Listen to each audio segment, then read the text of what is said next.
I think like user generated content of people being kind of honest with themselves does so well with brands, and trying to cultivate that community of the fact that, whether it's skincare or apparel or things like body positivity, what beauty really means. I think these are topics that Gen Z, as a result of this, of these problems with social media, really appeals to.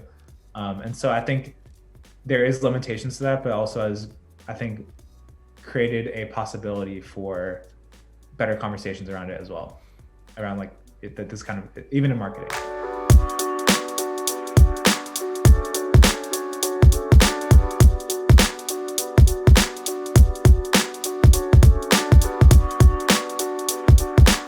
Welcome to The Brew. I'm today's host, Neal, and today we are joined by Neal Sivadas, all the way from the Bay Area today. As you can tell, we're doing a little bit of a special episode. We're like half virtual, half not virtual. Luis is out there in the studio in Riverside. I'm at home, and Neal is in the Bay today. But super excited to have you on, Neal, to talk about just marketing to Gen Z. A little bit of background on him. He is a senior strategist at JUB Consulting, a senior at USC, and he's a significant personality on LinkedIn, where he and I actually met. And he has over 10,000 subscribers on his newsletter, which is catered to helping the world understand Gen Z. So with that, Neal, thanks for being on the show. We'd love to have you tell us a little bit more about yourself and how you became passionate about Gen Z. Yeah, absolutely. And first off, thank you so much for having me. Really enjoy talking about this subject because I'm very passionate about it. Where do I begin? So as you kind of mentioned, I'm currently a senior at USC right now. And coming to college, I didn't really know what I wanted to study. But then sophomore year, I joined an organization called Church Marketing Group, which was just a marketing agency. And I kind of fell in love with marketing, and knew I kind of wanted to do that as a career. And I think this was about sophomore year, between my sophomore and junior year, I interned at a marketing agency. And something I realized was that a lot of marketers, both working in the field as well as people who are writing say articles online about Gen Z, didn't really quite understand the generation, my generation, fully. People talked about, Gen Z supports social causes, or they're ethical consumers, or a lot of buzzwords like that. But I feel like it was never really getting at the why. And so how I kind of got started was I discovered this company called Z Consulting, which I still work for to this day, which is a Gen Z marketing agency run almost entirely by members of Gen Z. And it's our mission to create purpose-driven campaigns and research with brands targeted toward Gen Z. And since then, I've had an amazing opportunity to work with several brands and marketers to help them better understand and market to Gen Z. And through that experience, it really motivated me to start my own newsletter on LinkedIn. And through that newsletter, I write a lot about particularly Gen Z and social media, and kind of how Gen Z uses different social media platforms, mainly trying to bring a qualitative perspective to the quantitative data that's out there.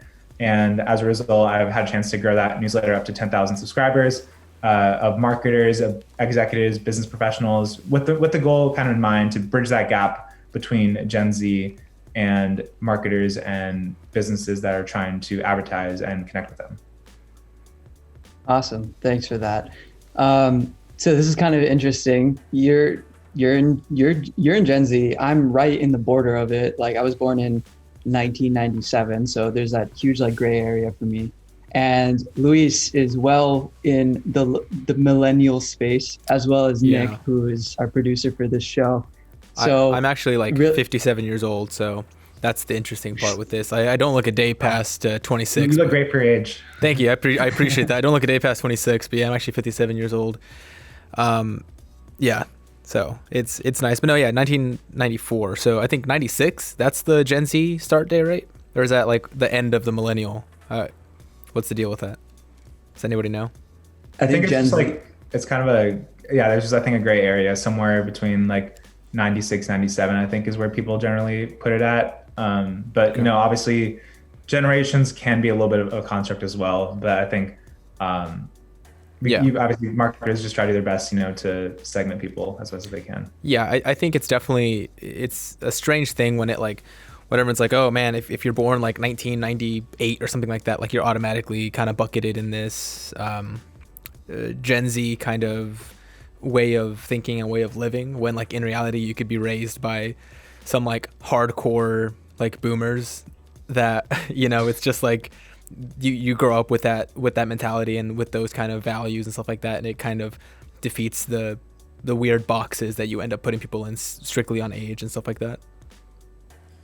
Yeah, no, absolutely. I think like at the end of the day, like we all kind of like, grew up. I think it comes down to maybe like we all have individual experiences, right? And Yeah. like we're not, being a member of Gen Z doesn't mean I know everything about Gen Z or am the same as everyone who's a member of Gen Z. But I think there are certain things, I think particularly about things that we grew up with that other people didn't grow up with. I think that's where the difference is made, because I think your first 25 years of your life really kind of impact who you are, where you kind of what direction you're headed, and what the world to look like. So even though these generations are kind of arbitrary, a lot of people do have shared experiences, with for example, not knowing a time without social media or Google, for example. It's very true. I mean, I remember growing up, I didn't have the internet until I was in, like, me personally, in my house. Like my cousins and stuff had it, but I didn't have internet until I want to say like 6th grade, something like that. So that was around the time that I also got like a MySpace, and I remember that was like a trip. Like I remember having to like code your own homepage, like if you wanted to make it look snazzy. But nowadays it's like I have a nephew who, what is he? He's 4, I believe, 4 or 5. And he can play like on an iPad and stuff like that. Like I see him playing like Fortnite, and I see him playing like a bunch of these other games on his iPad, and he's like knocking these things out. He's like finding stuff in menus, and he's like navigating this thing like no tomorrow. And I mean, I don't know, how old were we when the first iPad came out, and that was like this like monstrous kind of thing, and now it's just everyday use for him, because he grew up with it. He knows this technology left and right. And I think it's definitely something that's harder for us to comprehend, but interesting for sure, to that like generational gap of like what they have, what they can use, and what they can leverage. Yeah, and I think like, I guess like one last point, like there was like actually it was kind of funny video about kind of the differences between generations, where someone basically asked their family members, how do you hold a phone? And all the older people, held a phone like this. But then when they got down to, the kids who were 8 or 7, everyone was like this, like, holding like a smartphone. And it's kind of just a funny, kind of different, a subtle thing about generational differences that people don't even realize. I've actually never used MySpace, and I didn't know you had to like code. You might, it's if you were like cool, I wouldn't even say cool. It's because it's like you could go on to like a million different like MySpace like pre-made template kind of things, right? And that's the crazy part. There was like a section of the internet where like people made money off of like really premium MySpace backgrounds and like themes, or you could find like free ones that were just like pretty basic, and then you can go in and code them yourself. But yeah, if you like saw a theme that was like pretty cool, you could like just get like sections of the HTML that you liked, and then put it onto your homepage, and then rework some of the values to make it more personalized to you. Whether that's like you're putting a different hex value, or you're putting a different space value, or you're putting a different icon. That's how you end up with like the really funny like old school MySpace pages where like you have these themes. There was like those like that little like pixelated dancing green alien that was just like dancing like this and stuff like that. That's how you end up with like all those really funny things. But then I had MySpace for like 3 years, maybe 2 years before Facebook became open to anybody. And I remember back in those days, you had to be, I was either 15 or 16 to make a Facebook, and I was 13, maybe. I think it was like 12 or 13. What's freshman year? How old are you when you're a freshman in high school? 12, right? 13? No, that like 14. You're 14? 14 Okay. or 15 maybe. Okay. Yeah. Okay. So It's been so I was long. 14. I was 14. And you needed to, yeah. So they needed to be 15 because I had to lie on Facebook and say my age was 1 year earlier, so I can make a Facebook account. But now it's like you could be just born yesterday, and you can make a Facebook account. I don't think they care too much anymore. Yeah, I think like Yeah. there's definitely, it's actually kind of like an issue a little bit, right? Obviously there's goods and bad sides of more access. I know even with TikTok as well, there's supposed to be like kind of 13 over, but there's a lot of, people who are younger on these platforms already being able to access, anyone in the world or a bunch of different people. And it's kind of like this interesting, like, it's really about kind of that power, right? When you were like, can you talk about your nephew? When you, like, your nephew has the power to, access really anyone in the world, and so, and he's 4 years old, right? And so there's a lot of power in that and being able to grow up with that much power, Yeah, it's definitely like you want them to leverage it for good, but more often than not, it just gets leveraged into learning some pretty sick dances, which I guess is cool. You're gonna have a good generation of like kids who know how to dance, and also network really well digitally. Like that's another thing that not a lot of people understand is like, yeah, dancing videos, haha, cool, that's fine. But like the amount of like digital networking that you learn with something like a TikTok, or you learn with even just like a Snapchat and IG or whatever it might be, that's something that I wish I had, because when it comes to like in-person networking, any day of the week, you put me in front of some people, I can talk their ears off. But then you then put me in a position where I need to digitally network, then like I'm kind of at a loss because I don't know how to necessarily show off what I can do in person virtually as much. And I think it comes off a bit aggressive when like the context of like I'm very animated, so when you remove the context of like being able to see like my hand motions and being able to see all these other things, I think it really kind of caps how stuff can kind of get translated and messed up a little bit. But I guarantee that most people who are Gen Z and who use social media day to day, they understand the kind of nuances when it comes down to that stuff. So I think when it comes, going back to like millennials and Gen Z, I think when it comes to those two different groups, from what I've researched and noticed, is that people and brands tend to kind of group them together, or even confuse them. But there's plenty of differences between the two groups, and like the way that brands should be approaching them and talking to them. For one thing, right, like Gen Z, the average attention span of somebody in the Gen Z group is 8 seconds, and millennials are maybe around 12 seconds. And those 4 seconds actually make a huge difference. And Gen Z makes up a lot of like today's consumers too, and we spend a lot, right? So from Neal, from a marketing point of view, what do you think are the biggest differences between how we should be talking to Gen Z and how we should be talking to millennials? And keep in mind, I'm taking all this very personally, so.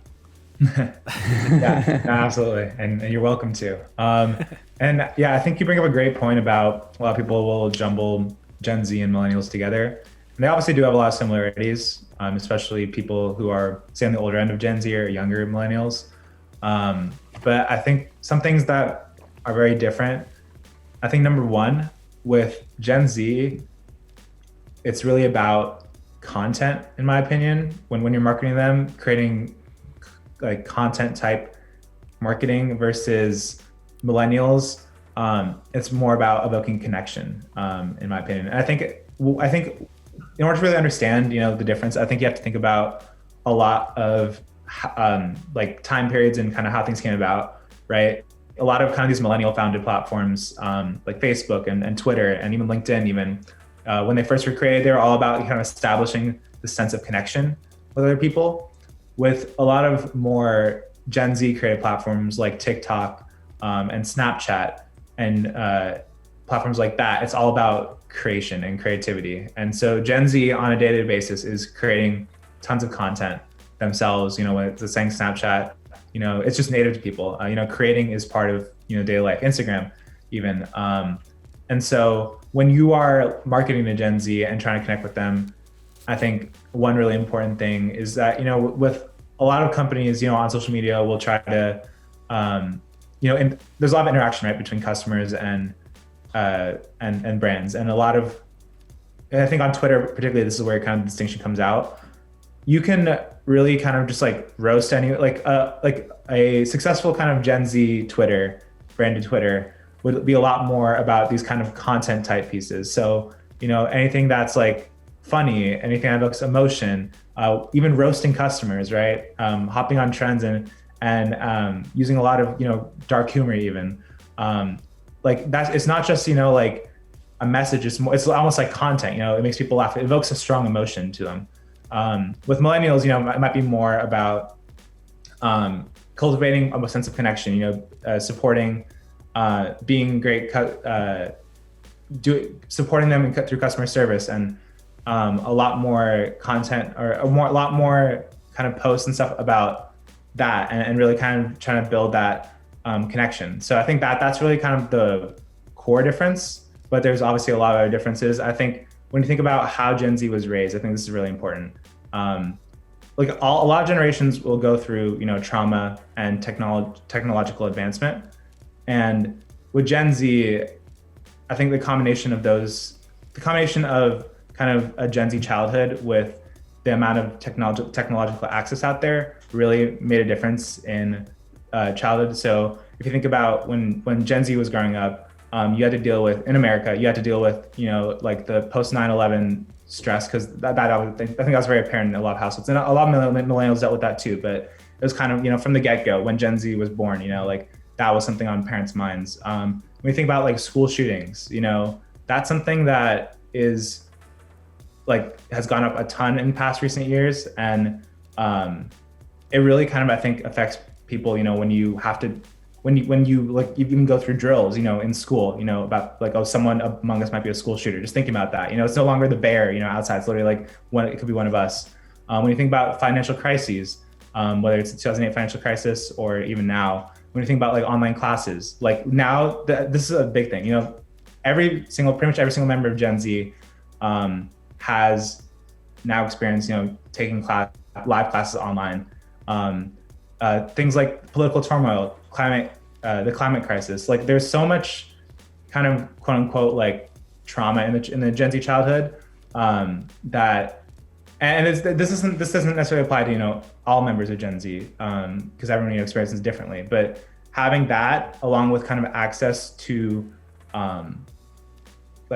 technology and kind of unlimited access to being able to see all these things on the news as they happen, right? Mm-hmm. I think it really kind of shapes you, and as a result, having watched all these traditional institutions like school's no longer a safe place, or the economy, like the government is very sketchy. I think the biggest thing is like Gen Z is very skeptical of the status quo and everything that exists, and so they really want to flip the table, is kind of like how I put it. Yeah. Millennials want a seat at the table per se, but Gen Z wants to flip the damn table because all these things in their childhood that they've had so much exposure to have not worked in the past, and so that's why I think you see a lot of Gen Zers who in particular are activists, because mm-hmm. they see the world, they see a lot of these existential issues that are happening, and they're really not afraid to say like, screw it, like we're gonna make a change. We don't care what people think. People will call people radical. People use the word radical, but it's really kind of just about not being afraid to evoke change. So I think that's really what it comes down to at the end of the day in terms of understanding Gen Z versus millennials. Yeah, I honestly agree 100% with you. I think that looking at, and I keep in mind, I am on the later cusp of millennial. So I side a lot of my beliefs more with Gen Z than I do with millennial, just because, I agree with what you're saying. That mentality of wanting to flip the table over as opposed to wanting a seat at the table, where it's like my sisters, they want a seat at the table. They want to feel as though their voice is being heard, and they want to feel as though their opinion is being validated in some way, shape, or form, whatever it might be. Whereas I think that it is very much with Gen Z, it is, really hit the nail on the head there when you say that it's something where you want to just completely change the status quo, because you see that with certain things, with like the big cogs in this machine, it's not necessarily that a few small gears are broken. It's inherently that the big cog that's spinning this thing might just be broken. So replace that whole thing, as opposed to necessarily looking to fix that thing that may be unfixable. I think is the cool thing, and it's something where like, it's cool, man. It's cool to see like how the direction that it's kind of going to. You get a lot of this like, when you think back to like the 60s and 70s, that like, what was it called again, like the peace and love movement and stuff like that during Vietnam, where it was just big dismantling of the status quo, and this constant pressure for politicians and for just everyday kind of things to be fair and treat people better. And I think it's going in that direction again, and I think it's going in a good direction.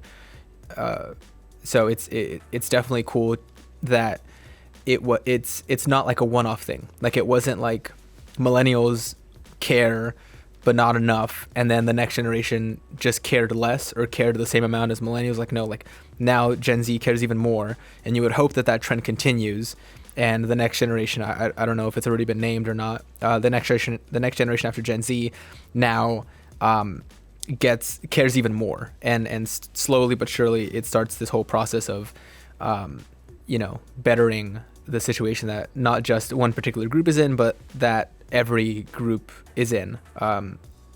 Equality as opposed to inequality.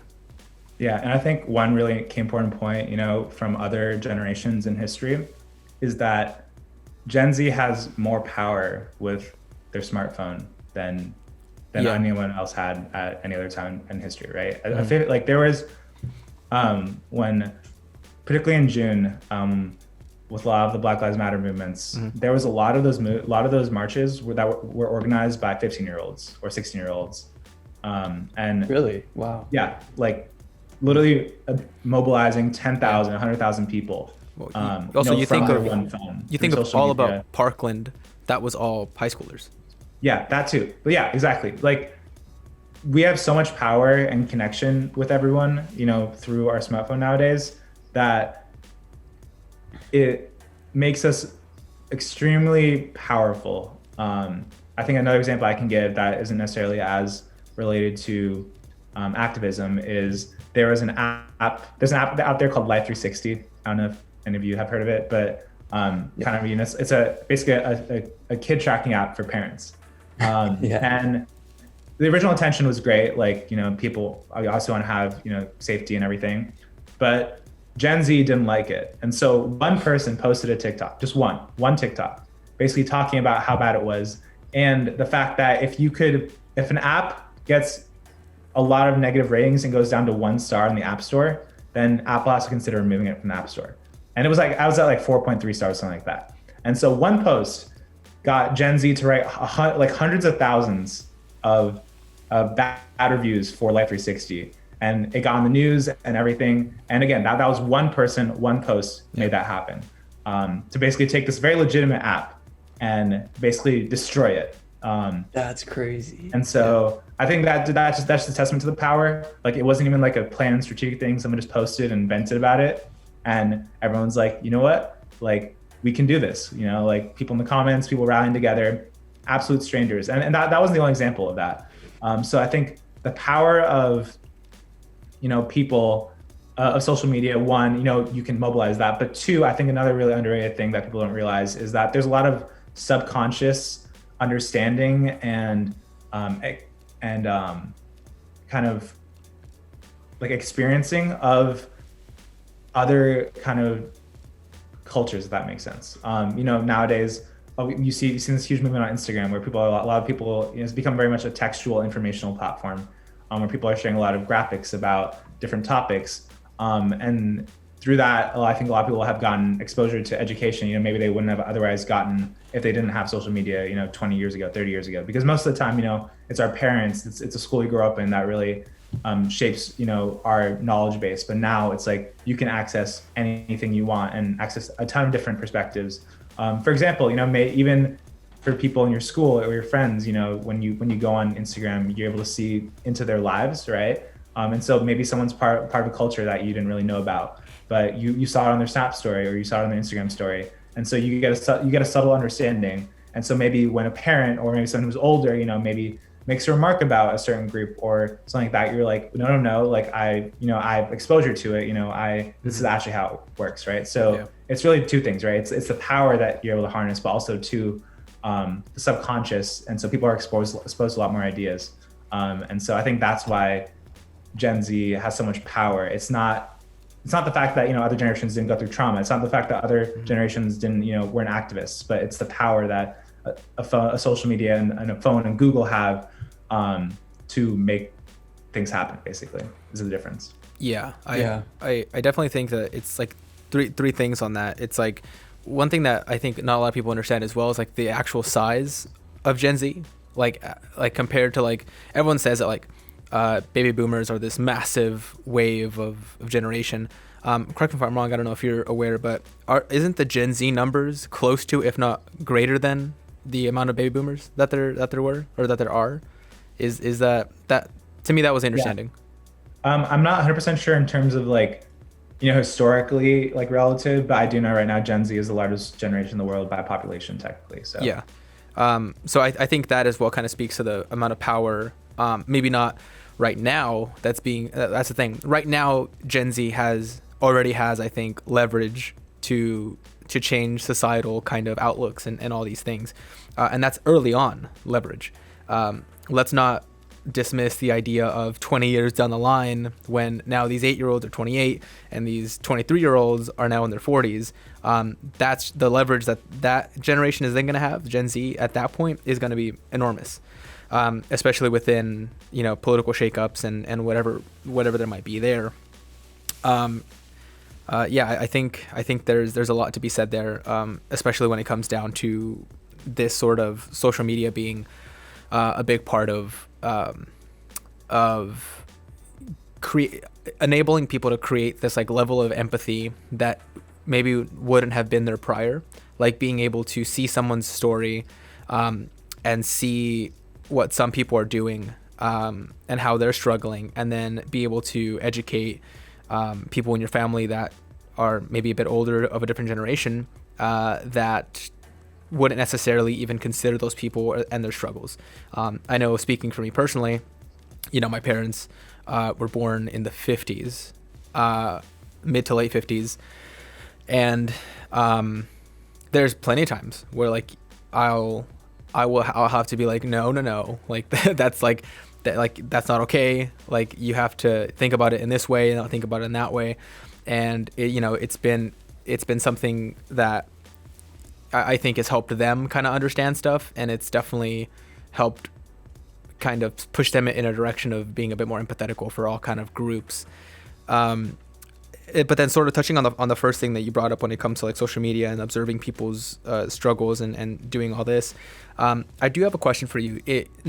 I guess sort of parallel to this idea of social media and people's kind of perceptions and stuff like that.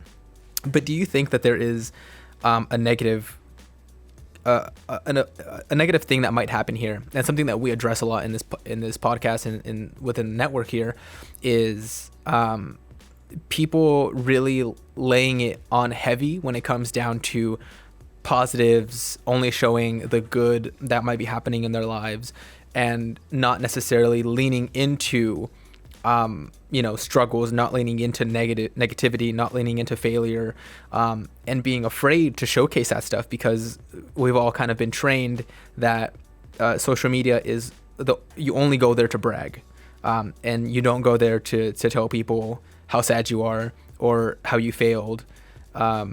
When it comes, speaking obviously holistically of all the social media is kind of in a bubble. I think Twitter kind of breaks that mold sometimes, because Twitter basically is where you go to just, be sad boy hours and stuff like that.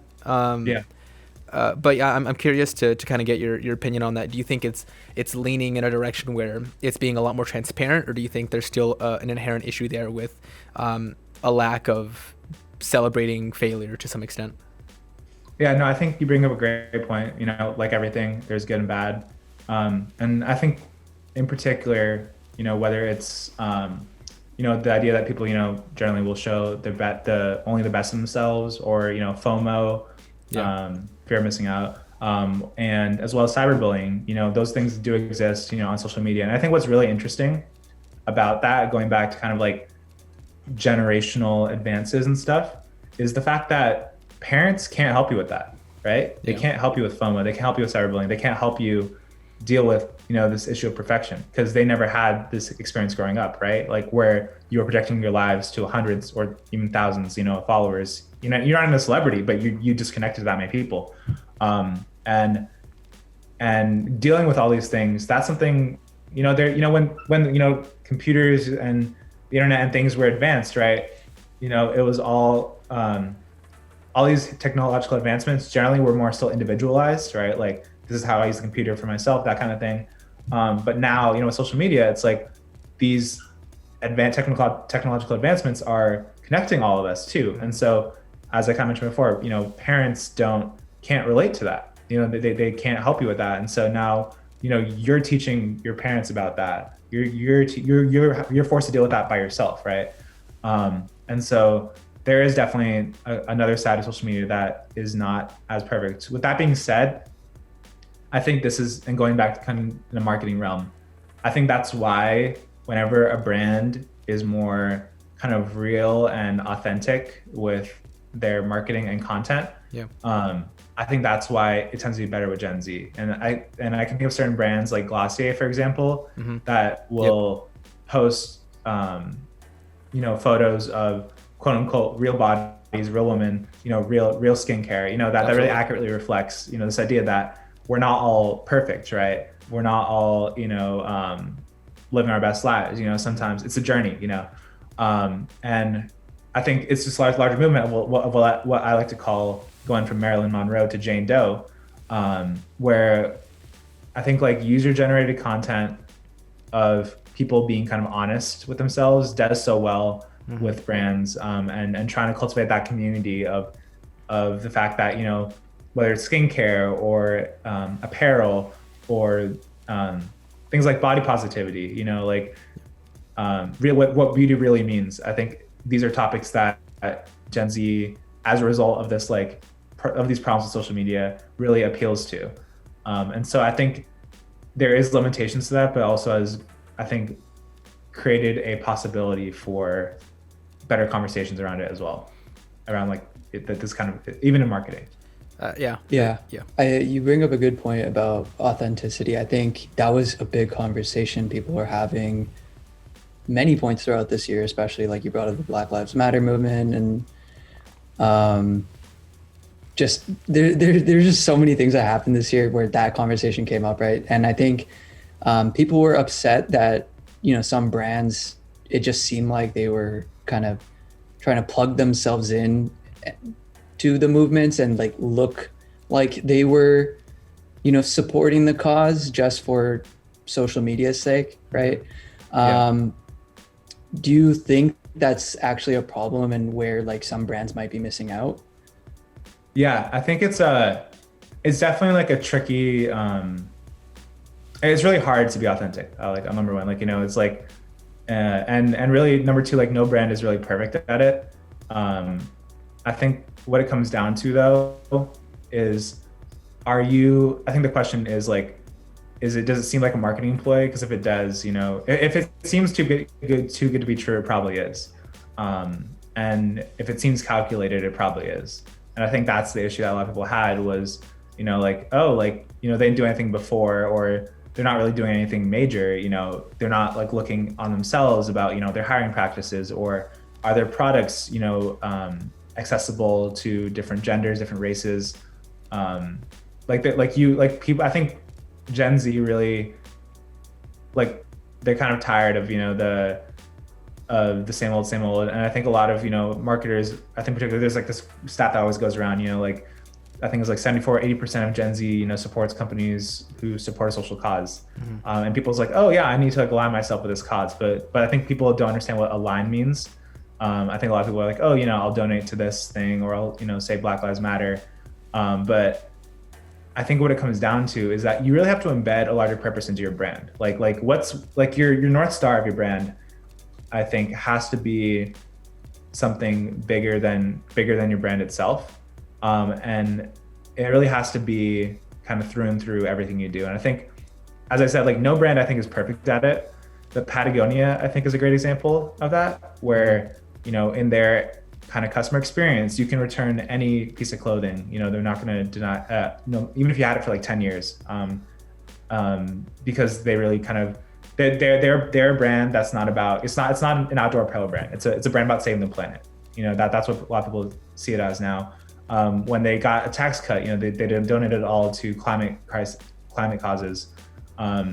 On social media, they don't really post about, their products. They just post about saving the planet, how important the environment is.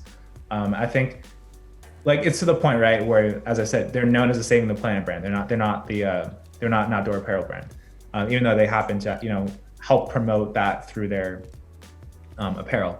And so it's really hard for brands, I think, to be authentic, especially if they haven't done it before. But I think what it takes is a commitment that shows some thought and care. Yeah. And that could be, through, I know like Cisco kind of went through a round of firing people who they felt did not reflect, the character of the company. And other companies, really decided, to permanently fund, a certain amount for a certain cause. So I think it has to be a point where, it wasn't something that, that seems like a marketing ploy. It really has to be something that is like core to what your brand is. We don't want, brands. We don't want to think about brands as an apparel brand or a shoe brand or a cosmetics brand, right? There has to be a bigger cause to it, I think, at the end of the day. I think that's what people are going for long term as well. So do you think that means for like some really big, well-established companies that have been around for a long time, that kind of means that they kind of need to revisit the entire purpose of the company if they want to be more authentic? Yeah, I think, it's like even the biggest companies in the world, right? A lot of them will fail all the time. If you look at throughout history, the top companies in the 1980s aren't the same companies as they are today. And I think a reason for that is that you have to be able to adapt to the environment or what customers are asking for. And so I wholeheartedly think that, in 20, 30 years, when, since we're dealing with all these, existential things and we're trying to make all this change in this world, I think there is going to be a point where a brand has to really kind of start thinking about, why are we here, beyond the fact that we're here to sell, something. Like it's like what are you doing to better this earth? And it's not to say that like Gen Z won't buy from brands that don't necessarily do that, but they certainly won't be as favorable to brands, I think, long term, to not kind of really revisit that. And again, I think the word revisit, I think, is a really important word, because it's not just to support a cause, it's to revisit, who we are as a brand. Yeah. I think that I remember, I don't know if I know of somebody. I had a few classes with them, and I interacted with them a few times, a few conversations where, who do they work for? I'm trying to think. It's a military contractor, but I think it's Northrop Grumman. I think that's who they're working for, because I don't think it's Lockheed, but I think it was them. And he got brought on as some higher up position, within like the office that he was at. And he said that when he went there, it's just a bunch of like old dudes, like old white dudes who like their whole thing was just like clock in, clock out, don't talk to anybody, keep your head down. So it was like this, there was no real morale in the office. So he started kind of introducing certain things to I guess quality of life stuff. So like there used to be like these like there's still like ashtrays. One thing that he brought up is like there was ashtrays all around the office because I mean this office is old and that's what you would do. You would smoke inside and stuff like that. So he started just putting like succulents and like different plants there, and he would have like stand-up meetings with them, and he would try to get them to know each other a little bit more, to try and kind of cultivate a different kind of culture and have it to where it's like you're no longer just working for yourself and for this company, but you're working for a team and you're trying to do something. Now, unfortunately, that's being done within the old military industrial complex kind of scene, which has a lot of stuff that is not so good about it. But I think it's a good example of how I think at least change should be looked at, regardless of what industry you're doing it here. It doesn't matter who you are and what position you hold within a company. I think it just takes one person to go in and actually give it an attempt and try to corral and try to like teach people how it could be done in a better way.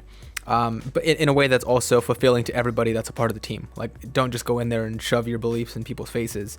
Go in there and, be heard and try to change a company culture in a way that adheres to everybody within that company's culture. And I think that doing it that way, I think is one way that, in my mind, sounds very easier said than done, but I think that's one way to kind of look at these kind of culture changes and how to view how one person might make some sort of impact, whether it's like one tiny little change that can then lead the next person to then want a little more change and a little more change and so on and so forth until you get this sort of company culture that is leaning in a better direction, whether your North Star is the environmental crisis that we're currently in, whether your North Star is water crisis that in 20 years we're probably going to be in, whether your stuff is, hunger, medicine, whatever it is. I think that pushing people towards a direction, even just a little tiny nudge at a time, is kind of the golden way to do it. That, or just somebody comes in on like the higher ups and just entirely shakes the nest up. But that's just my kind of 2 cents on that. Yeah, no, I think it's definitely hard. Like, no one says it's not hard to make that change. I think like even coming like Patagonia, like not like it wasn't, obviously it's not completely overnight, to change that. And as you said, it takes these little, I think that's like just how change works, like you're gonna be fighting and there's gonna be people who are extreme and there's gonna be people who are who are against it. But I think at the end of the day, it's like, is this moving our country or moving, our company forward, right? Like obviously, there are people who really care about like, financial, how things affect financials and how things affect, the brand image. And there are a lot of factors that go into everything, and I get that. But I think at the end of the day, I think that's the kind of baseline you use. Like, is this bettering, our company? Is this bettering the world? And I think that's really the baseline for how to get started on that, and then to keep pushing, right? Like, I think we use I think an interesting kind of term that a lot of people in Gen Z use, or that has really come up, especially because of the Black Lives Matter movement, is kind of the concept of performative activism, right? Like that's obviously it's not just brands, it's also people, right? Like, are you doing your part, or are you really making a difference, in something that I think a lot of people reckon with and just trying to figure out, how to do that. And I think as a result of the pandemic and everything, that there is an increased desire among Gen Z, based on actually our research at Juve, that there needs to be, that a lot of Gen Zers are kind of more aware or thinking about, even career-wise, am I doing something that is making a difference? Like, should I kind of go more into a career path that does make a difference in this world? I think there's just an increased movement to that, and really any little, it does take time, but as long as you're moving in the right direction, I think you're in a good place. Yeah. So on that note, I didn't realize that there were consulting firms like Juve made specifically for helping brands cater and market to Gen Z. So I was wondering, like, why do you think, in your opinion and experience, it's necessary to have these types of firms that are specifically designed to help brands reach the Gen Z audience. Yeah, absolutely. I think it fundamentally comes down to the idea that, you know, I guess we're built different, I guess is Perfect. Louis loves saying that. Like, well, like there's certain things that people, you know, they can relate to, but they can't, you know, fully understand. And I think there's three things I kind of mentioned, right? Like this upbringing that Gen Z has had, you know, where they kind of see these institutions crumble. And so people think we're very defiant, but I think it's just like we're questioning, you know, like the status quo. Number two, it's this power of social media and you know, the internet, and what power that has in terms of our consumption habits, in terms of, you know, how we learn about new products and everything. And then three, we also, you know, speak in you know, memes and, you know, vernacular that a lot of it was adopted from African American vernacular, is like AAVE vernacular. I forget what it stands for, but that should be acknowledged. Like I think a lot of people like, oh, Gen Z has like these a lot of these like kind of new words or whatnot, but a lot of it actually existed before. We just adopted it, I think, from other cultures, I would say. And like with those kind of three things in mind, kind of like kind of the way we communicate is like very different. The experience that we have with access to knowledge and technology and content, and then kind of our upbringing, I think it just makes us very just different overall. And so you really need to have us in the room to really understand what's going on. And so a company like Brew, which is a Gen Z marketing agency that is run not entirely, but almost entirely by members of Gen Z, it allows you to do that because Brew is full of activists, it's full of people who are passionate about Gen Z, influencers, people who really, I think, live and breathe, you know, what it means to be a young person in this world today. And by working with companies like Brew, you're able to kind of get better insight.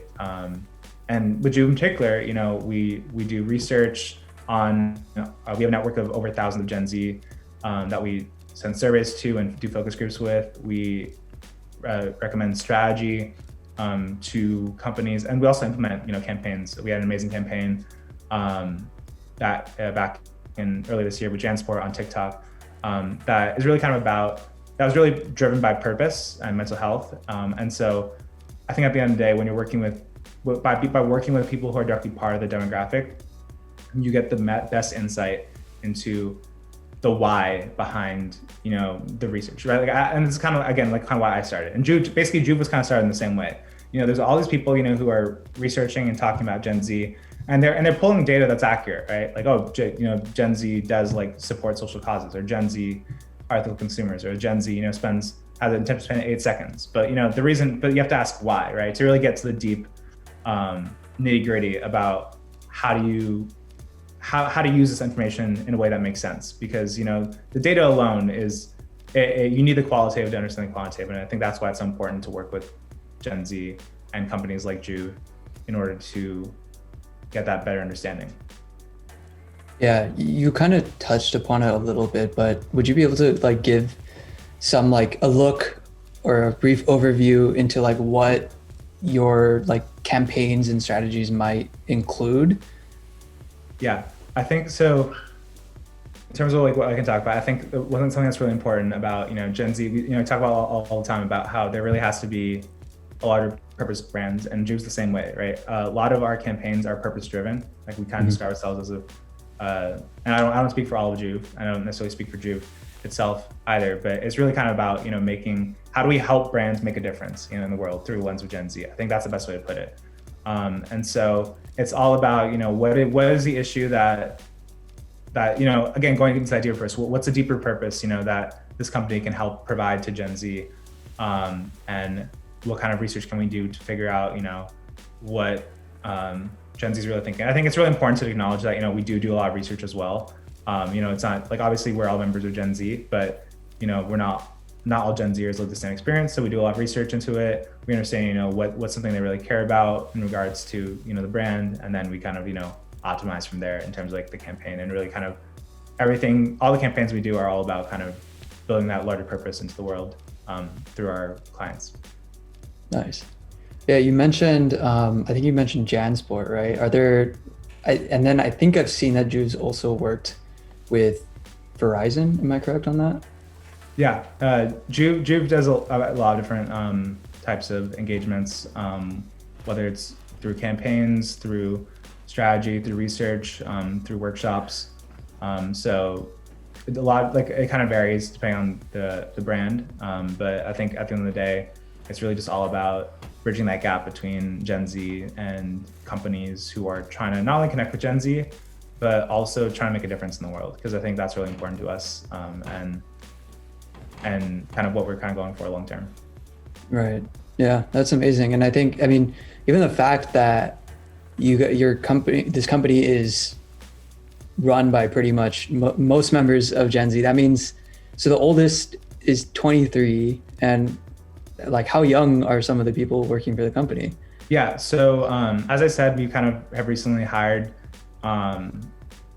people who are like, we have about like 5, 6 full-time employees, and some of them are older than 23 now. But I'd say the majority, 95% of people in the Juve network are between the ages of 16 to 23. Wow. It's a lot of high schoolers, a lot of high schoolers, a lot of college students who are really kind of just passionate about Gen Z and making a difference. And a lot of them, come from a lot of unique backgrounds, so they can kind of provide different perspectives. We have climate activists, we have influencers, we have people, who are super creative. It really, I think it's just a very unique network of Gen Zers that allows companies to get a diverse perspective, and powerful perspective from Gen Z. That's super cool. Like, I wouldn't have thought that like a 16-year-old would be working for like a marketing agency with like consulting big companies and stuff, but that's really impressive. So now what I want to get some more of your insight on is like, what do you think?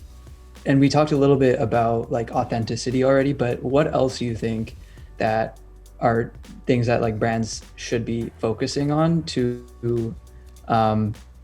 really reach that audience? I know like building communities is one thing, and that's something that you do on LinkedIn on a personal level, but I'd love to get your thoughts on that.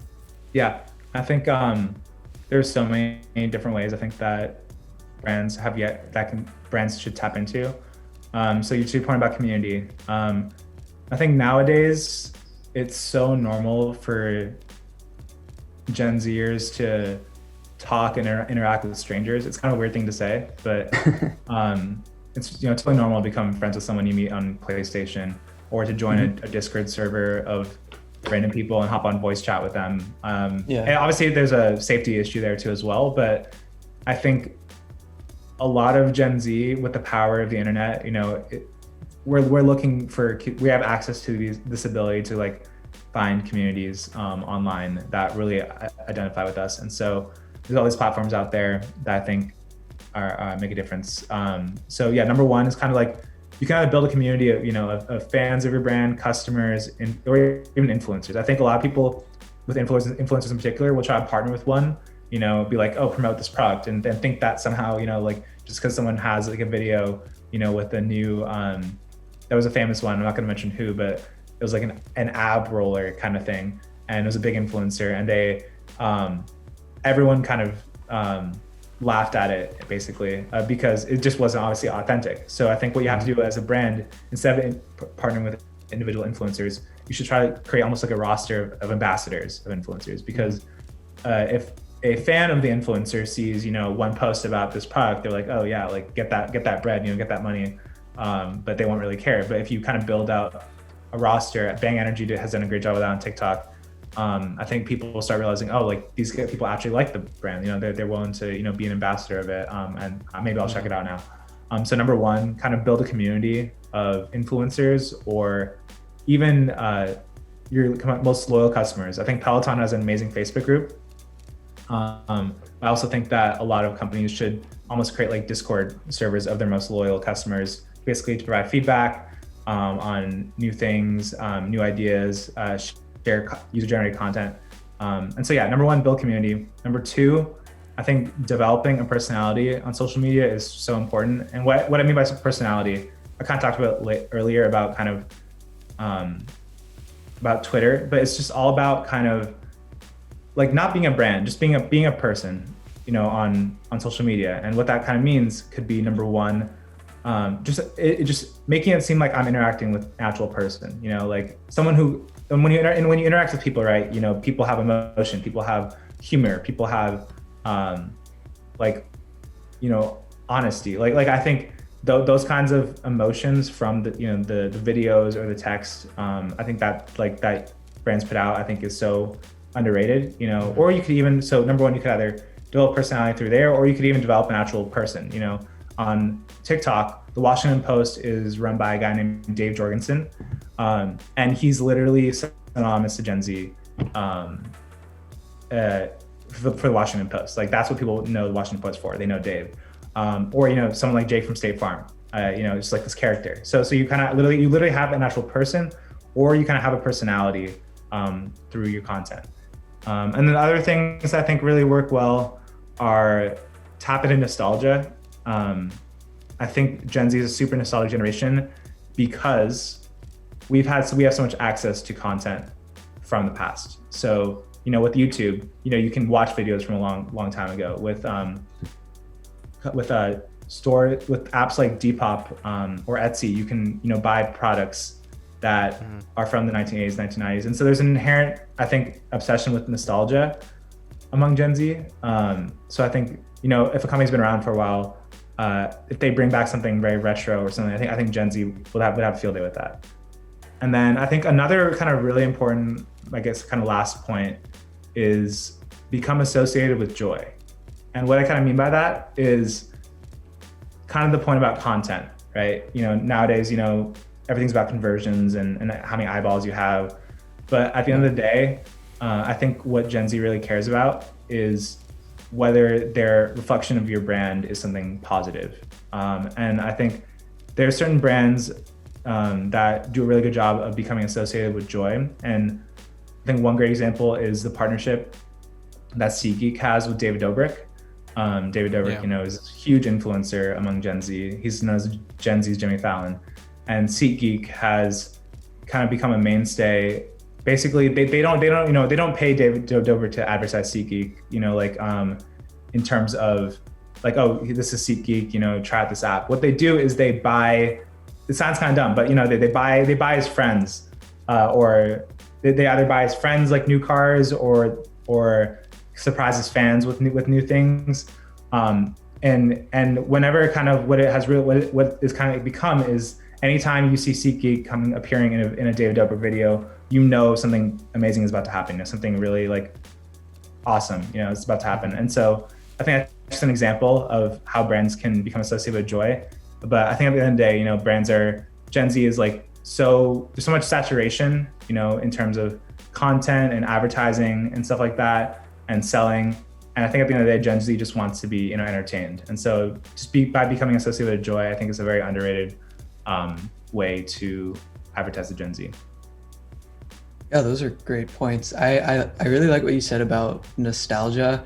I gave one example in a previous episode, but another example that I've come across recently was something that Spotify did. I love Spotify. I realized recently, Luis and I were talking about it. I'm like one of their OG users. I found an email of getting that oh, you're in, Spotify is available in the US now. But anyway, they released a playlist, a curated playlist. I forgot what it's called, throwbacks or something like that. And it's basically a bunch of songs that I used to listen to years ago. Yep. And it's one of my favorite playlists right now because it's a pretty different from what I listen to now. So it's just really enjoyable, rediscovering Linkin Park and stuff. And so yeah, I think nostalgia is it's a really strong tool, I guess you could say, for many brands. The other example that I've given before is how Nike's best-selling shoe this year is Air Force One, right? And that shoe came out decades ago.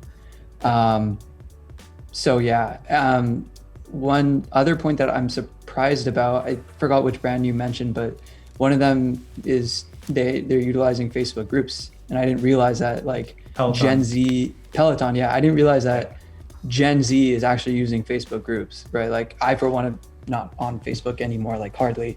So, and I was surprised by the number of commercials I was seeing for like Facebook groups and stuff on TV. So, yeah, what's bringing Gen Z to Facebook groups? So I think number one, I think yes, Gen Z is using Facebook less than other generations, but I think the best way to describe it is Gen Z uses Facebook functionally. So that could be groups, memes, events, and birthdays. I think is like kind of the big four.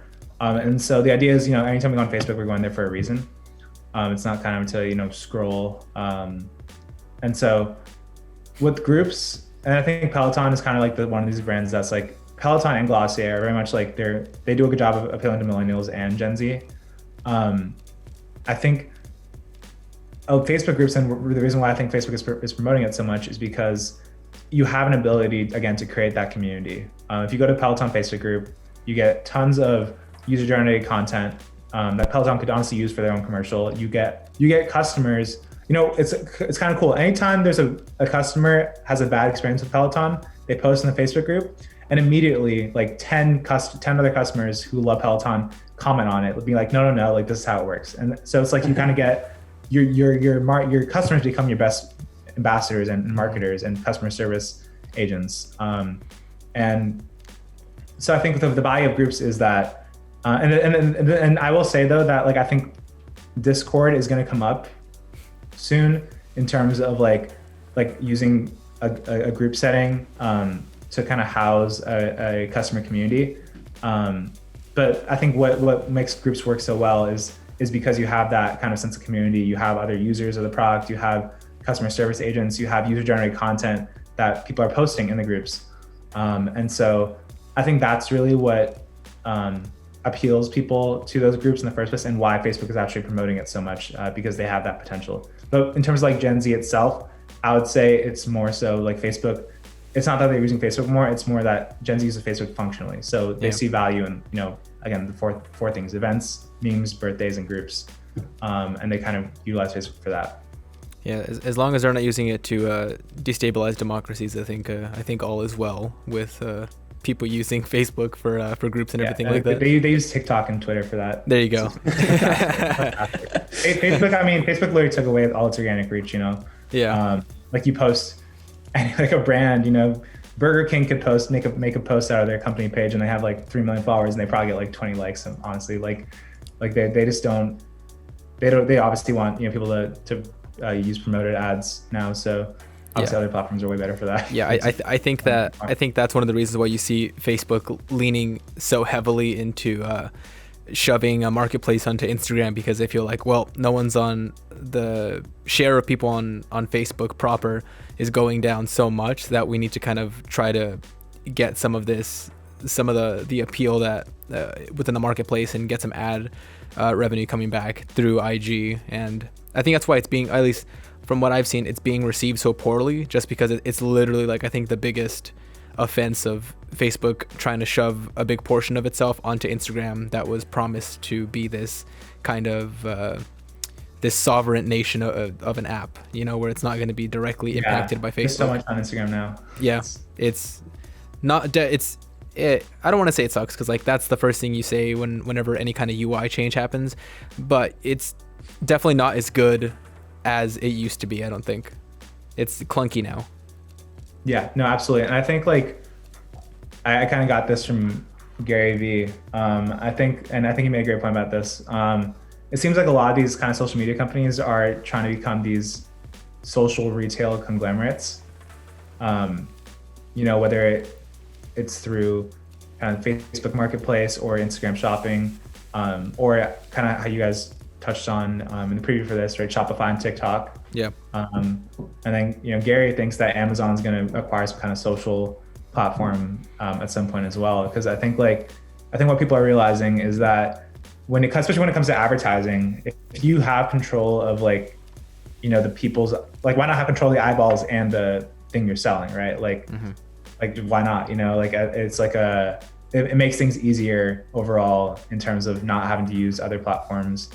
to kind of to build all that out. And so I think this idea of like a social retail conglomerate is definitely going to be interesting thing. And I don't think Instagram really cares, you know, that people don't like that it's all coming together. But I think eventually, I think their North Star is like we're trying to create this perfect unison of social and retail in one place. Yeah, if I had to put up my bet on any one, because everyone's trying to do it right now. That's like the new thing that everyone wants, is like people want. That's one thing that Instagram does do well. Their click-through rates, I mean, their conversion rates are one thing, but their click-through rates when it comes to their ads is fantastic, because it looks like an organic post. You click on it, you might not see it, but you'll get some more information on it. Sure, why not?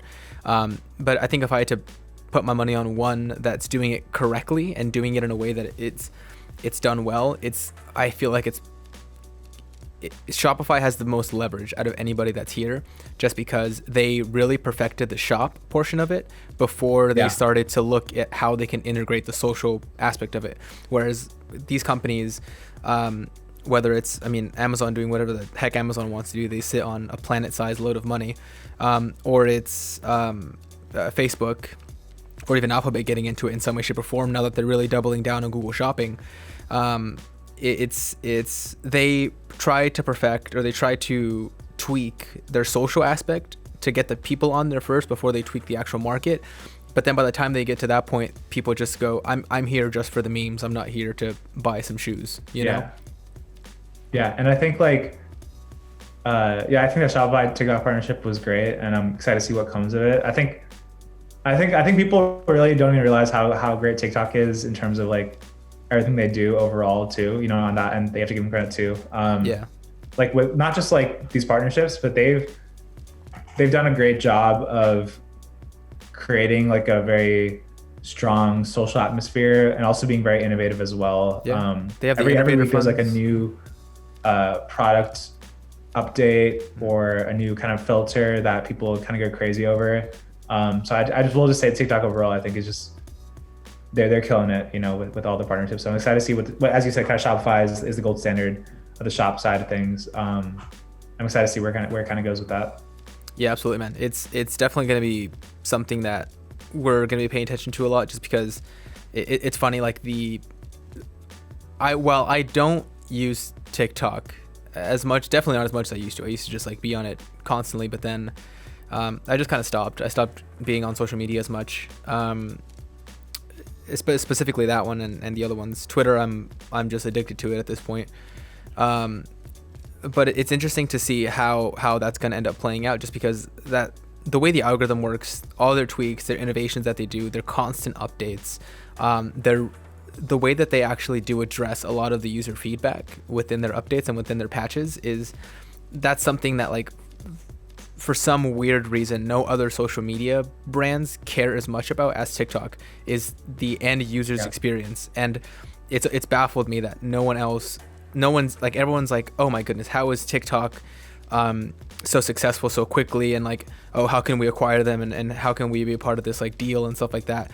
Whereas all they're really doing is they just had a killer algorithm that gave people stuff that makes sense for them, and then they just listen to feedback, and then if enough people request it, or if enough people make noise about it, they update it. It's not like they don't pursue, exactly, they don't assume that what the engineers want is actually the best version of TikTok. They know that they're not the ones that are going to be using it day to day. They're not the reason they're $1 billion company. It's the users, and they try to give people the most reason and the most incentive to stay on that platform. Yeah, and I will add the third, I think, aspect of it that is so powerful is the audio aspect, because there's never been an app that, well, I guess, I mean, you could say YouTube, but I think audio has really transformed TikTok in comparison to, say, like a platform like Instagram, where, you know, sound is automatically off, because even in daily conversation, like, you know, people know audios or know songs, know famous songs as a TikTok song, you know, and that could be a little offensive. But I think it goes to show how, you know, if I'm in a room with someone and I hear, you know, a sound I recognize from TikTok, like I know what's happening in the video in some way. But the nice part about TikTok is that every video is different, right? It's not even for the same song, there's 2 billion different versions of the exact same thing. And so that might be an exaggeration, but I don't even think yeah, that's an that's kind of exaggeration. the point. I think audio is, I think, a third aspect that just makes TikTok really, really different. Yeah, very good point. Actually, I never even considered that as like a, I guess, a pro on the TikTok side. But you're absolutely right. There's so many songs. You're a millennial. Yeah, it's because I'm a dirty millennial. But those that I don't use. I listen with my brain, not my ears. Yeah, that's genius. Honestly, I never made that connection. I mean, Nikhil, did you make that connection where like songs now are these like micro universes within TikTok? Yeah, I frankly haven't been using TikTok for the last few months because I got too addicted to it. You were very addicted to it. It was an issue. Yeah, I think the special factors about it. One, going back to how we talked about like our attention span, right? These videos are short, right? And I think that's the difference between that TikTok and YouTube, where like YouTube videos are generally longer. But these videos are short. They include like music as a core component of it, and just like trends and things like it. All that combination of stuff just makes it very powerful, as well as the algorithm, and that makes it more addictive. So yeah, I also think that I think I'm very fascinated about this TikTok versus YouTube kind of thing, because I kind of mentioned it earlier, but would you rather watch a 5-minute video on a subject, or a 1-minute video kind of covering somewhat of the same thing? Because the problem with YouTube is that the most successful YouTube videos tend to be around 4 to 5 minutes. That's kind of like what it's designed for. But if you can consume the same amount of information, or like learn about something or experience something in a less amount of time, in a platform that's like more optimized for it, I think people would take that every single day. So I think TikTok has a huge opportunity even for education long term as well. Right now most people think it's like dance moves and trends and stuff like that, but I think it's also like it's gonna be a huge bastion of educational content. Absolutely. People literally like are learning, teaching Excel. People are teaching, stock market, And the best part about TikTok, I think that makes it so powerful, is that, again, like the algorithm is so built, and they took a bet on this day that people don't want to search for things. They want to come to them. I think that's another huge thing. Yep. Because you're really never searching for stuff on TikTok. It just shows up, even though you don't like it. But YouTube, is a search engine, so it's kind of turned it on its head a little bit too as well. But yeah, TikTok's definitely the best platform out there. I think people underrate TikTok. If we're doing underrate TikTok, 100%. I feel like anytime I've been on YouTube without any intention, if it's like I'm just there and I see, even from like one of my favorite creators, if I see a video that's like 10, 15 minutes long, I'm like, I'll watch it later. It's like I don't really feel like watching something that long right now. And yeah, the education point is great too. When I was using TikTok a lot, that's like one of the first things I noticed, that like my algorithm the algorithm like catered to me started like I started getting so much educational content. It was kind of weird. I was like, how am I learning right now? I'm just trying to waste my time here and procrastinate. But here we are, like I'm learning something about, I don't know, stocks. I mean, you shouldn't necessarily take that like advice. It's true. You should only take stock advice from Nikhil. That's the only person you should take stock advice from. Yeah, buy Tesla. Yeah, only invest in Tesla, no matter how high it is. Yeah, exactly. You won't regret it. But no, don't buy Tesla. But yeah, stocks, digital marketing. I saw a lot of digital marketing stuff and learned stuff from there. I've seen on Instagram Reels, at least, I'm pretty sure she's on TikTok too. There's this one girl who she teaches Excel with like dance moves. It's pretty funny. So like I saw a video yesterday. I was on Instagram Reels and I was just like, what? You can do that? Like, no way. That's crazy. So yeah, but I kind of want to go back to a previous point that you guys were talking about like social media conglomerates. And funny enough, 3 days ago, the FTC called for Facebook to break up Hell yeah, dude. Dismantle Instagram it. and WhatsApp. So if this does indeed happen, Neal, what do you think is going to happen, like to Facebook and the future of social media?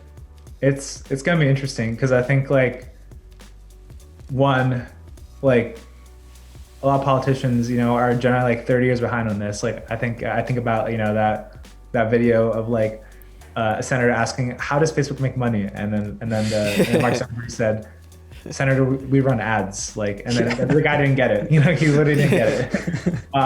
And so it's interesting to see that they kind of caught up now. I'm actually a little bit surprised.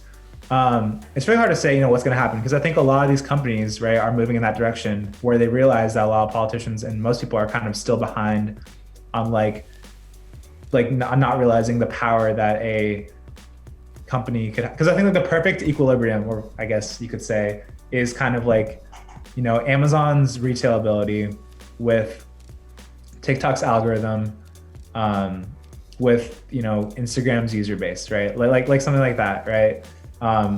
Where to the point someone wants to be kind of a content shopping like equilibrium kind of hub, right? And I think that's the North Star for a lot of these companies.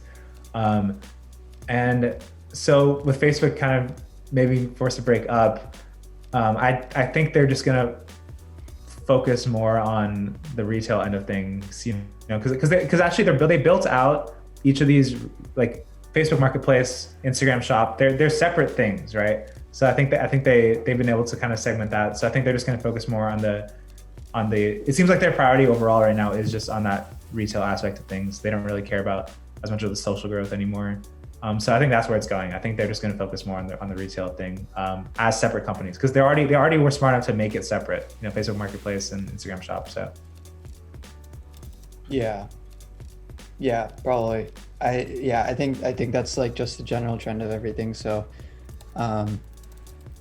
yeah. Luis, any thoughts on that? What do you think about the Facebook, Instagram, and WhatsApp possible separation? Mm-hmm. Yeah, break that shiz up, dude. You're talking to someone who is very, very passionate about dismantling all that stuff, because it literally is just, I'm very anti-monopoly, as you know here, and that is, it's slowly but surely we're getting more and more of that. Yes, I could say a lot. I could go into I could put on my my freaking commie hat right now and we can talk about that, but I will refrain. But no, I think it should get broken up, man. Mainly because they just have too much leverage over personal data, and that's not even going into like that conversation as a whole of like having 3 different catch points for personal data, where now whatever you're using, it's all going back to Facebook servers to just help with their own personal advertisements that they can sell to other companies, whether you just use IG and they're tracking your location, or using WhatsApp and they're I guarantee you in some way, shape, or form tracking your day-to-day conversations, binning photos, location caching, and all that stuff. I think that having one server collect all that data is not good for the end consumer. So I think that it should absolutely be broken up, as well as a lot of the telecommunication companies and a lot of other companies. I think it's sad that like the average age of like United States government like senators, like what is it now, like 60 something years old is like the average age of a US senator.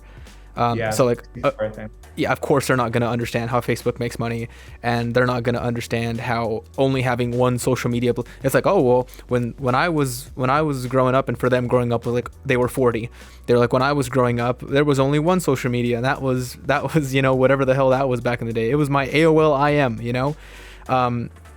So it's like, of course, what's the problem with only having one social media? That's all I had, and it was just enough for me. It's like, no, it's like, this is the exact same thing as like with Standard Oil and the Rockefellers and everything like that. These are monopolies. These are literally trillion-dollar businesses that need to get sliced and diced, need to get slap chopped back into tiny little pieces. Yeah, if you think about like Mitch McConnell and Nancy Pelosi, they're both around 80. So when Facebook was invented, they were like 64 years old. Yeah. Like they didn't make their Facebook. They had some intern that they were literally grandparents when Facebook came out. Like, exactly. They don't know. They have no idea what's going on. Yeah, I have most of my beautiful socialist ideas when I'm in the shower, but today's idea was capping the age or term limits for senators at like 2 terms, just a beautiful little thought that I had today, and I was like, well, wouldn't that be nice? Yeah, I mean, the problem, right, is that they're the ones who make the rules. Yeah, right? that's like the rock and hard place here is the fact that they're like, well, hold on now, I can keep working this job until the day I die, and then my family gets my pension, which is massive, and healthcare and all this stuff. Which don't even get me started on the fact that all these freaking Republicans hate the idea of socialized medicine, but they themselves get socialized medicine through the U.S. government. That's a whole other thing that I can get into for about 2 hours. But yeah, it's hilarious to me that the age that is there, there's no way, dude. There's no way that they're gonna be able to actually know what's going on with the issues that are actually affecting the masses today. You know, regardless what that is, whether that's through tech or insert whatever social activist trend is going on at the moment. I wouldn't even say a trend. I would say a movement. Excuse me. Whatever kind of movement is going on at the moment, they're not going to be able to agree with it or see to its side, because it's just going to be a bunch of naggy young people screaming into the clouds. You know? Yeah. No. 100% agree. Yep. Cool. Well, one last question for you, Neal. What do you think might be the next big thing to steal Gen Z's hearts? That's a great question. I personally think it's Discord. Like, just because it's built in a way that just makes a lot of sense and makes things very, very easy overall. In a way, it's kind of like the anti-Reddit, right? Reddit's anonymous, but it's on the internet, right? It's public. While Discord is private, and you have to kind of the ability to kind of build a little profile there, so it's like not as anonymous. And I think the power is just the fact that it has such a easy community building ability, where you can join a server and in 2 seconds later kind of get in voice chat with people, or just like the accessibility of that, as well as its ability to connect well with gaming services, and because that was obviously how it originally started. It already has like 160 million users on it, but it's just kind of the best way to, in my opinion, to honestly like stay up to date with people as well. You can see who's live, who's online, who's not, and really kind of just has like an amazing platform overall and quality of experience that I think is going to appeal to Gen Z really well. And they've also recognized that too. Like, it's like, I think back in July, they kind of made a big statement about how they no longer like meant for like the online game community. Like their goal, their North Star is like, I want to be a community building platform. Like, that's really what it is. So I think Discord is a great one, if I could just give one. And then I think another one I'm not going to talk as much about that I think is really interesting is Dispo, which is David Dobrik's Polaroid app. Oh, yeah. So Dispo is, I think what makes Dispo very powerful is, and it's grown to 3 million new users, I think, within kind of 4 or 5 months of being live. But I think there's something about it that's very powerful, and that's the fact that it doesn't give instant gratification to people. Basically, you take Polaroid photographs, but you can't see them until 9 a.m. the next morning. So it's kind of meant to be like this making memories kind of app. And when you think about it, your camera roll is so filled with a bunch of different photos of not just like photos of memories, but photos of things you screenshot. Like, it's kind of like this convoluted area, and I really kind of see Dispo as, I feel like, this place that is meant for memories. And so anytime you're hanging out with friends, like, that's where you go.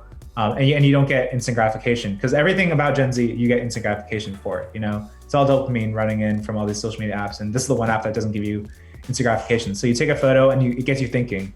And so I think Dispo is also kind of a very underrated platform that I think is going to grow pretty fast, just because it's kind of like it's a camera roll for your memories, is my opinion. So definitely Discord, and maybe even Dispo. So is that kind of like the anti-Instagram? I don't know. I'm kind of looking at it right now, and that's what it seems like to me. So yeah, it's kind of more about, again, it kind of goes to this raw, unfiltered kind of aspect. It's really kind of just meant for you and to reflect on kind of your journey in life in a way, without it being filtered. It's all about being in the moment. And so I think it's going to continue to optimize. Also, anything that David Dobrik touches turns into gold too. Yeah. And so I think it's just going to get better and better and kind of become more of a social media platform, a better run social media platform. Because yeah, I just think it just makes a lot of sense. You know, no instant gratification, and it's kind of the place. It's your anti-camera roll, right? It's like you don't want your camera roll to be kind of convoluted with all this stuff, and so that's the place you go to put all your memories in. Yeah, I am a massive fan of Dispo. I mean, I heard, I'm not the biggest like David Dobrik follower, but I did hear about it when it came in the news that he got that like funding, that seed funding that kind of came out there. So I looked into it, and I think it's like one of the definitely like the coolest kind of workarounds for making these memories and kind of having it. One thing that I definitely get a lot of, I wouldn't say a lot of hate, but it's like a weird little strain point, is whenever I'm on like vacation, like whenever me and my wife are like on vacation or somewhere in like a different city or whatever it might be, usually it's a vacation. I hate taking pictures. So before Free Logic and stuff like that, I did photography. Like that was my way of making money while I was in school and stuff like that. So I did event photography. I did like weddings. I did all this stuff. So I had like all this camera gear, and anytime we'd go on vacation, I would bring it just because I had it, and I felt bad for having like thousands of dollars worth of camera gear and not taking it with me. But I would never take pictures. I would just like take one or two and then be like, all right, cool, post this on IG. But then I stopped at some point. I just stopped bringing my camera gear, and my wife would always ask me like, you have all this stuff, why don't you bring it? It's like, I just don't, like, I'm of the mindset where it's like I just want to live in the moment, and I don't want to have to lug around this like 5-pound camera like up to the side of my body, just so I can like capture some like thing that I could just like remember with my eyes, you know. And I think Dispo is really an app that allows me to kind of have my cake and eat it too, where I can like take a very quick snapshot and not have to worry about like, oh, can we see it? How did it turn out? And that's one of the reasons why I actually love like Polaroids and like disposable cameras, is because that like you can't see what's happening with them. You take the picture and you go, well, I guess we'll see how it turns out. And so that's why, you know, whenever we end up traveling with disposables, or we end up traveling with some kind of film camera. My main one is like a Canon AE1, just because it's fantastic. You don't see anything. There's no digital screen. You just take the picture and you're done, and you're done with it. So I like I like where David Dobrik is going with it, and I think that if it's done correctly, it could be a really cool thing. I think it'd be cool too. Like when I saw it, I was like, this would be awesome if you could like partner with like some kind of like film company to just like where you could pay some amount of money and they could just like ship you the reels that you took, like the photos that you took on like actual like on Polaroid backs or on the backs of like regular prints. That would be sick, because I guarantee you people would lean into that heavy at whatever kind of cost David Dobrik is putting it at. And if he gets a partnership with them, it'll be like $1 for like a picture, which people would pay for that. One thing as well I wanted to say, and thank you for bringing it up, you segue us very, very cleanly into this, is we actually have a Discord, and we've been working on it, and we're still working on it. We're making tiny little tweaks. So we're going to drop it into the Twitch and into the LinkedIn as well. If you are on either of those, Neal, I would love it if you could join the Discord. We're gonna have a section for previous guests, so you'll have your own role in the actual Discord. So if you know you're gonna be a pretty little color there that will separate you from like a regular just like viewers. And if anyone ever wants to see who you are directly, you can go in there and make sure that people know that you were a previous guest and you are of importance to us for sure. So yeah, that's linked in the Twitch, as well as it's going to be linked into the LinkedIn as well. Linked in the LinkedIn. So yeah. If anybody listening here wants to be a part of like the early kind of Discord thing, we're really just fleshing that out. But for the most part, it's workable, and it's kind of going now. But that's kind of where we're going to put a lot of the updates, and a lot of other stuff there. So as well as if you're sub to us on Twitch, you will get access to follower-only channels and all that good stuff that goes along with Discord. Because I agree with you, man. When I was out, when I was working in like LA startups, like that was like the thing, dude. Like Discord was like, if you weren't on Discord and if you weren't interacting directly with your people, then like what were you doing? Like I prioritized Discord way more than I prioritized any of the other social medias. It was like the email list and the Discord were like the only two that really mattered. Yeah, and also like I feel like Discord, people are so much more engaged on it. You know, even with strangers, like they're like all the servers are just popping. Like people like love, because I mean it's really kind of it's finding this community. It's like a private, secure community, right? But unlike Facebook groups, it's like much more powerful in terms of usability, right? Whether it's being able to like kind of make people admin, host different levels, and also like voice chat, video chat. It's also easy. So I think Discord is just like, I think just a great platform overall that I think is just makes a lot of sense. I don't know why we don't take classes on Discord, like Zoom. Like why do we use Zoom? Dude, I think Discord's like easier to use. We don't take classes on any. I mean, I can only speak for the UC system here, but we don't take classes on anything meaningful. They expect the hard knocks life to teach you those, you know. Yeah. Cool. Well, I think that's a great place to end off the main portion of our show. But as frequent viewers of our show know, we always end off with having the guests share their failure story and, you know, sharing some insight into what they learned from it and where that failure experience is taking them. So Neal, would love to hear your story. Yeah, absolutely. So this is not quite as related to kind of Gen Z marketing per se, but I think something I just learned early on in my kind of quote unquote professional career that I think really helped put me on the right path. But basically, this was like about 2 years ago now.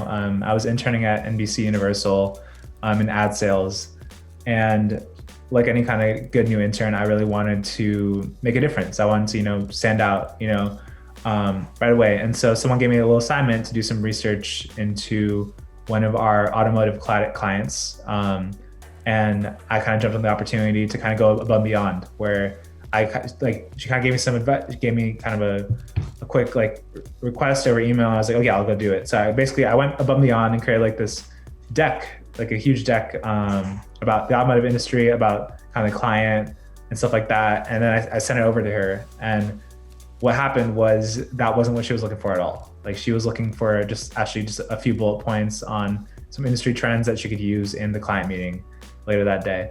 And what I realized there, and the mistake I made in terms of what I filled out, was I basically jumped into something without getting all the facts first. Like really understanding what she wanted, getting the full picture. And as a result, you know, it was useless to her. Like I basically had to kind of go back again and do it again. And I think what I've realized from that experience is that whenever you kind of go into something, you want to make sure that you have the kind of full understanding and all the facts involved. So in internships after that, you know, I made sure to really try to get a good understanding of the company and the place I was at before going into, you know, before diving in and trying to make a difference. And then even, you know, when it comes to like writing or even giving people advice in life, you know, like, or getting advice from other people, you know, make sure that both sides know, you know, all the information that needs to be out there before, you know, giving it. You know, even when I write my articles or give advice about like Gen Z marketing, right? Like I always want to make sure I qualify it, you know, making sure that I understand, you know, like all the facts first. And so I think based on that experience, that was really pivotal in terms of just making me more aware of the fact that like, don't just jump into things sometimes. Like you have to be able to understand all the facts first as much as you can. Otherwise, you know, it's not going to really work out in the end, or there's going to be holes. So I would say that was kind of my big failure story that I think really kind of made a difference in my life and how I kind of approach things after that. Yeah, that's a great story. I think the great thing about internships, for one thing, is that's like where you really start to learn like what it's like in the real world and how to work with people in the real world. Like things like school won't necessarily teach you that, or it might, but like, yeah, I've had similar experiences when I was an intern too. You know, it really opened up my eyes to like, I need to listen more and make sure I'm fully understanding everything. So yeah, great story, great conversation. Thanks for sharing. I definitely learned a few things in the past hour and a half or so. So thanks for dropping your knowledge on us. Love talking to you. And we are going to begin our transition over to the underrated segment. So if you're watching live, don't go anywhere. We'll be back in about 5 minutes or something like that. Yeah. And yeah, see you guys in a bit.